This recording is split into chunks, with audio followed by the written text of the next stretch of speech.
Bonjour chers amis traders, comme chaque fin de semaine, analyse rapide du Bitcoin, du DAX, de l'euro-dollar et du SP500 pour la semaine à venir en mode investissement et en mode trading.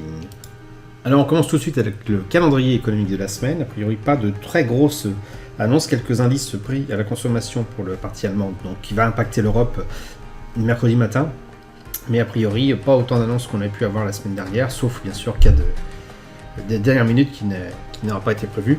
Un discours à surveiller quand même peut-être celui de Christine Lagarde là, vendredi à midi et demi, mais bon, je vous encourage quand même à aller manger sans trop vous prendre la tête. Allez, on commence tout de suite avec le Bitcoin. Je vous ai expliqué que la semaine dernière, donc on est arrivé en bas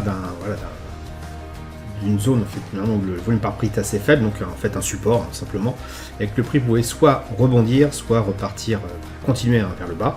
Donc a priori on a une reprise vers le haut, donc il y a eu un rebond, donc c'est assez bon signe pour le Bitcoin. Maintenant, ce n'est qu'un rebond, donc attention quand même. On va regarder sur les unités de temps un petit peu plus vives, un peu plus rapides. Voilà ce qui s'est passé. Donc finalement, on a fait un tout petit rebond. On regarde la baisse qu'il y a pu avoir. Il y a quand même un RSI qui est en dessous de sa zone de neutralité depuis un petit moment. Donc on est quand même dans cette tendance baissière qu'on pourrait dessiner un peu de cette manière-là maintenant. Un espèce de tunnel baissier. Donc voilà, il n'y a pas non plus de quoi s'inquiéter par rapport à la tendance en semaine. Hein, on l'a vu juste avant, on est quand même dans une tendance haussière sur une base de weekly. On a un RSI au-dessus de sa zone de neutralité qui flirte un peu avec la zone de neutralité d'une certaine manière. Donc là, une belle correction après une belle hausse. Maintenant, il est vrai qu'en journalier, on est quand même en tendance baissière et que pour l'instant, il n'y a pas lieu de penser que ça va repartir à la hausse tout de suite. Le support qui est ici a bien tenu. On l'a vu ici avec un volume par prix relativement faible qui a tenu. Mais voilà, on n'a pas eu un rebond direct, donc on a une latéralisation qui est en train de se faire. Donc bon. Rien de bien sûr pour l'instant. Au niveau du prix consensuel, on n'en est pas loin, puisque si on modifie un peu je vais y arriver. Voilà, on sera plutôt ici. Donc on peut s'attendre effectivement à un retour sur ce prix-là, mais rien pour la suite, on ne sait pas trop pour le moment quoi faire. Concernant le DAX, rien de neuf, hein, on est toujours dans cette latéralisation, même désespérant, si ce n'est que voilà, sur les unités de temps plus court terme, eh bien, on peut se faire plaisir. C'est l'idéal. On voit voilà, qu'à chaque fois qu'on arrive en haut de ce rectangle, on revient vers le point central. À chaque fois qu'on arrive en bas de ce rectangle, on revient vers le point central. Donc là, c'est clairement des choses à exploiter.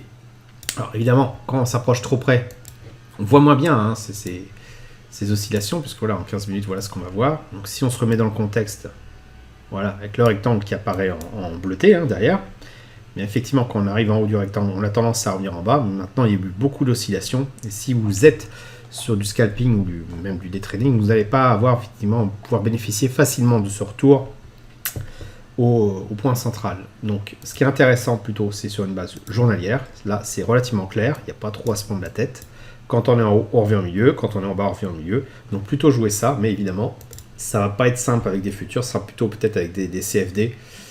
Qu'on pourra tenter ça tout simplement parce que voilà, les frais sont moins importants. Alors évidemment, les CFD, il n'y a pas de vrai volume, mais au moins vous aurez la possibilité d'exploiter cette espèce d'oscillation qu'on constate depuis maintenant un bon bout de temps, puisque voilà, depuis presque 6 mois, on est dans ce cycle oscillatoire, en tout cas sur une base journalière.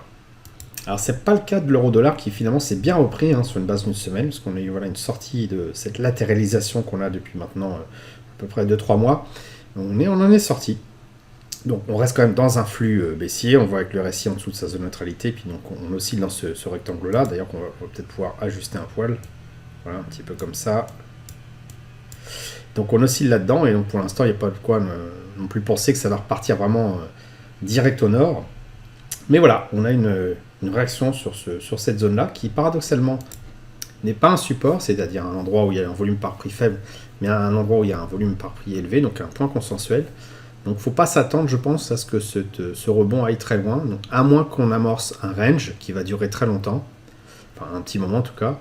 Je ne pense pas que ce rebond-là soit forcément significatif et qu'il faille à tout prix vendre le dollar et puis racheter l'euro. Et d'ailleurs, si on regarde sur l'unité de temps un peu plus courte, voilà, on voit quand même qu'on est quand même parti. Alors je sais que je rajoute à chaque fois des rectangles, ça devient illisible, mais parce qu'on s'adapte, tout simplement le marché qui s'adapte. Mais les traits que j'avais dessinés, les flèches que j'avais dessinées la semaine dernière, pour moi, sont toujours autant valables. Dès qu'on s'éloigne du price of change, hein, le prix consensuel, on va avoir tendance à revenir dessus, ce qui caractérise quand même cette fameuse notion de range. Donc je peux affiner mon dessin. Et je pense que voilà, sur les unités de temps encore plus courtes, on va pouvoir utiliser cette stratégie de fading et donc viser un retour sur le point consensuel à chaque fois qu'on s'en écarte, en tout cas tant qu'on est dans cette phase de range. Enfin, le SP500, bon, qu'est-ce qu'on peut dire dessus? On a vu les volumes augmenter, donc une volatilité, une certaine peur, une appréhension qui apparaît sur les marchés, avec des bougies un peu plus grandes que d'habitude. Mais voilà, on reste quand même au même niveau de prix, donc il n'y a pas eu de dégringolade comme on aurait pu le penser. C'est le Nasdaq qui a peut-être un peu plus souffert, mais là, le SP500, non. Et puis donc, pour l'instant, on reste dans cette consolidation-là. Donc, ce que je dis depuis un petit moment, à savoir que sur le long terme, on est quand même perché, oui, là, c'est clair. Donc, acheter maintenant pour penser que ça va monter encore plus haut, c'est tout à fait possible, mais moi, je ne sens pas trop. Et sur les unités de temps plus courtes, on est dans une espèce de range, à nouveau.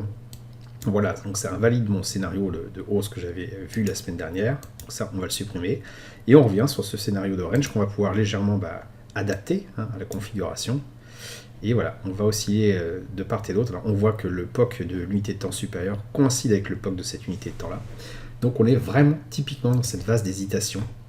Donc à chaque fois qu'on va s'éloigner, qu'on va retrouver un volume par prix faible, alors ici ou ici, on va avoir tendance à revenir au point central. À chaque fois qu'on va aller sur un volume par prix faible, c'est le cas ici. Donc hop, on va avoir tendance à revenir là. Donc voilà ce qu'il faut viser sur les unités de temps très courtes. Donc là pour l'instant, on est au niveau du prix consensuel, donc il n'y a pas grand chose à dire. Et si on veut aller dans une unité de temps plus rapide, 1 heure par exemple, et bien voilà, on va regarder cette stratégie-là, d'attendre qu'on s'éloigne. Hop. Et pour retourner au point consensuel, d'attendre qu'on s'éloigne, niveau ici, pour revenir au point consensuel. Voilà, j'espère que vous avez apprécié cette vidéo. Si c'est le cas, vous pouvez me laisser un pouce pour m'encourager à continuer. Abonnez-vous à la chaîne YouTube et activez les notifications pour ne rater aucune nouvelle publication. Je vous dis merci et à bientôt sur le blog.